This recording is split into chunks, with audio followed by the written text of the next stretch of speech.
Turabaramukije bene data mwebwe mwese mukurikirana YouTube channel yacu Inahi TV. Turabaramukije ngo amahoro y'Imana abane namwe aho muri hose, mugirwe neza n'Uhoraho, mugirwe neza n'Uwiteka, amahoro Imana ababeko. Nkuko rero musanzwe mubimenyereye yuko igihe cyose tuba tuje tubazaniye intahe zacu nziza zidufasha kenshi. Nuko rero niyo munsi turafise kandi iyindi nahe nziza, ariko wewe utari bwagire subscribe, reka ndakwibutse ngo ugire subscribe canke sabone kugira ngo igihe cyose dushizeko intahe zacu uze wame uba uwa mbere uronka intahe zacu kandi uzohezagirwa rwose. Nuko rero nkuko nemeje kwebwe ko n'uyu munsi dufise iyindi nahe twateguriye na mwene data wacu, ariko imbere ko tuyibasangiza reka tubanze turuhuke gato, turagarutse.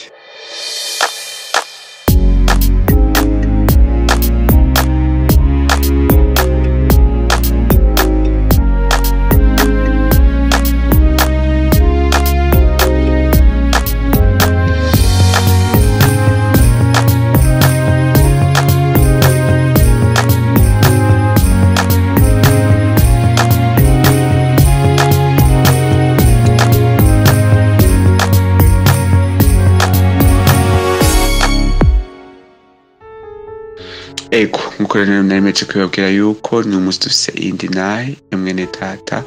Reka rero tumuhe ikaze kugira ngo adusangize intahe yiwe. Kazi ndabaramukije neza mu izina rya Yesu Kristo. Ku mazina yanje nitwa Elvis Nzisabira, abamvuka muri komine Ndava mu ntara ya Mwaro. Nari nifuza kubashingira intahe y'ubuzima nabayemwo senga, nitwa umukizwa ariko ntarakizwa. Ico kintu ni ikintu numvise no partage abantu benshi, kuko hari igihe tubaho twibaza ngo twarakijijwe ariko tutarakizwa. Rero ndashima Imana yo mw'ijuru mu gihe yandinze ikanzigama ikandinda mu buryo bwose kugira ngo izoshikane mu gihe cyo kwitahura by'ukuri. Nakijijwe ndi umwana mutonya, niga muri primaire, ndatangura na secondaire. Nakorera Imana mu ishengero rya Pentecote, niho nakirijwe, niho nabatijwe. Maze kubatizwa ndakora ibikorwa by'Imana, nkaririmba mu ishengero nyene n'ibindi bikorwa twahamagarirwa gukora nkaja kubikora. Ariko aho hose novuga ikintu ca mbere nahevye cyane, navuga narahevye inzoga. Ariko mu nyuma muri ubwo bwana ndasubira ndanywa inzoga, plus nkaja gusenga, ariko nkagendera mu cahaco c'isi, nkagenda gutama umuziki nk'abandi, narasohoka mu shengero nkaja gutama umuziki nk'abandi, ndabandanya mu buzima nyene. Hakagera ikindi gihe nishitura nkabona umenga noja gusenga nyene, kuko umukizwa umenga ivyo nabikora, muga nkaba muri ubwo buzima nyene ndabaho.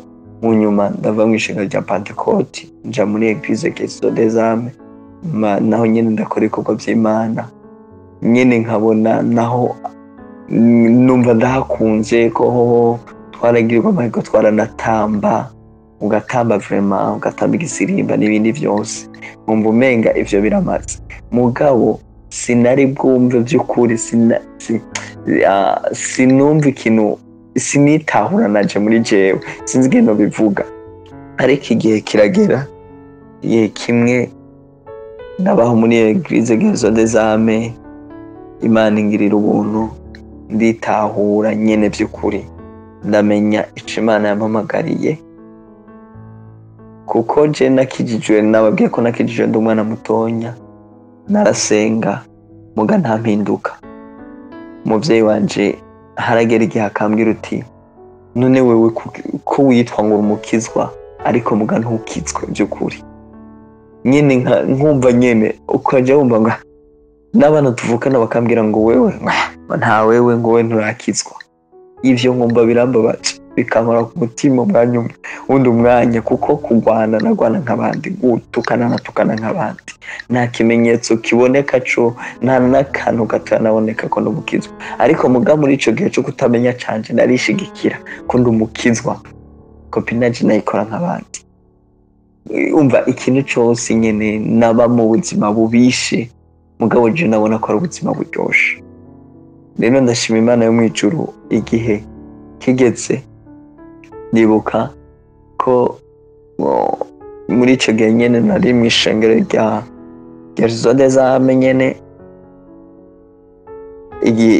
aho nsengera nyene sanzwe sengera itariki 22 z'ukwezi kwa kane mu 2017 niho Imana nyene turi masengesho ya kohare tuko turasenga Imana nyene ije Imana rirankorako mu mutima numva uti wewe nurakizwa no munsi ukwiye gufata ingingo ukizwe yumvire nk'umuntu nkanje muri ico gihe narimbaye mu gihe kinini bari babona korera Imana ndirimba nyene bitandukanye ibikorwa by'Imana babona serukana siyo muri kohare muga nkiva mumbije irimbye uti kizwa umwanya umwe nariyumvira none kamana nje kukizwa nyene nature ngo ndakwakira Yesu n'umwami n'umukiza mu bugingo bwanje kandi benshi bari batsiko nakijijwe mbega umupasiteri we mpava ndabibwira bigenda gute kandi aziko nakijijwe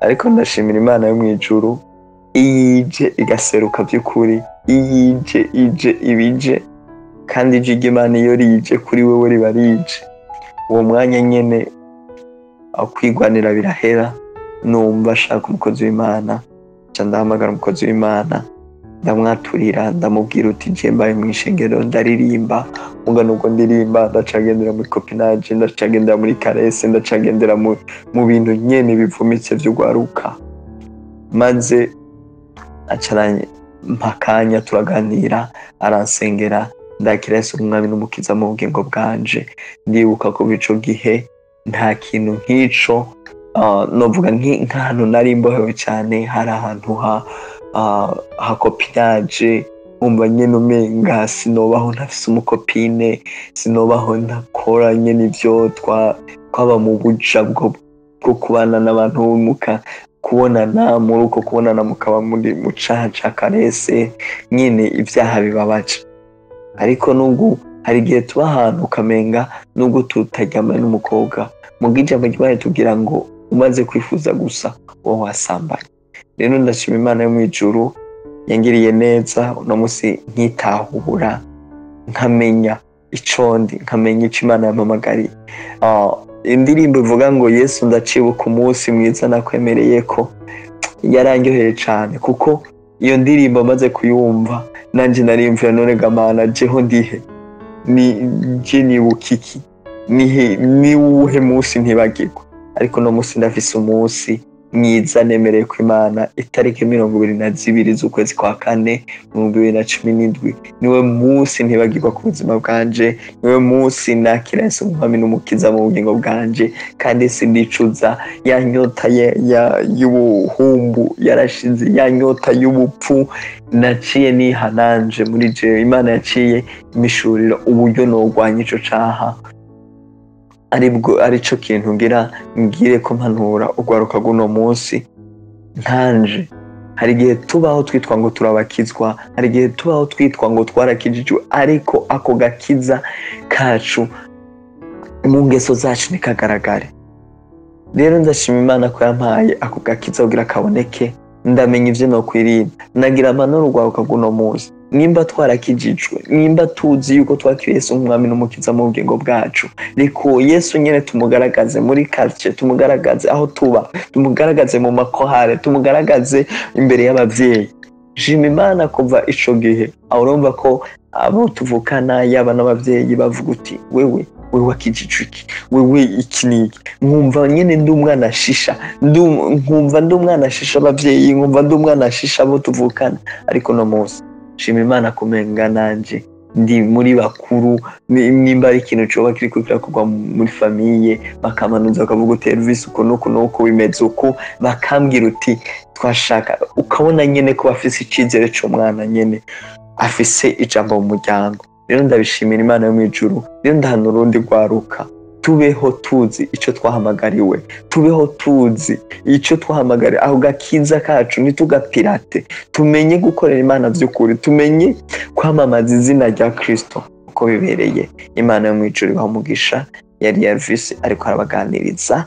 Rero nifuje kubipartaje urundi rwaruka nkanje, duhitemwo Kristo ntituzicuza. Imana ibahezagire. Amen. Amen, amen, amen, amen. Imana ni nziza, Imana irakomeye. Mwumvise mwene data nzisabira yuko yabayeho kenshi ari umukirisu, mugabo atarashika amakosa mu mukirisu, ariko Imana kuko yamye ari urukundo iramurondera n'arumviriza ijwi ryiwe, hama arahitamwo kwikorera, nyakwikorera. Ukaba wumva rero uyu munsi akaba ari umukozi w'Imana. Imana iguhezagire cyane nzisabira ko nawashimye kudusangiza inaha yawe. Imana ikongerereze rwose umugisha. Hama rero reka ndagushimire nawe wese wari washimye kudukurikirana inaha zacu z'uyu munsi.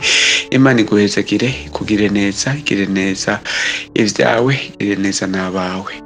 Nuko rero ndakwibutse kandi ushobora kutwandikira kuri inahezayesu@gmail.com kugira ngo udusangize inahe yawe ufise ku mutima. Nuko rero nawe ubutaha tukaba tuzosubira tuje turazaniye iyindi nahe nshasha. Nawe ubutaha, bye bye.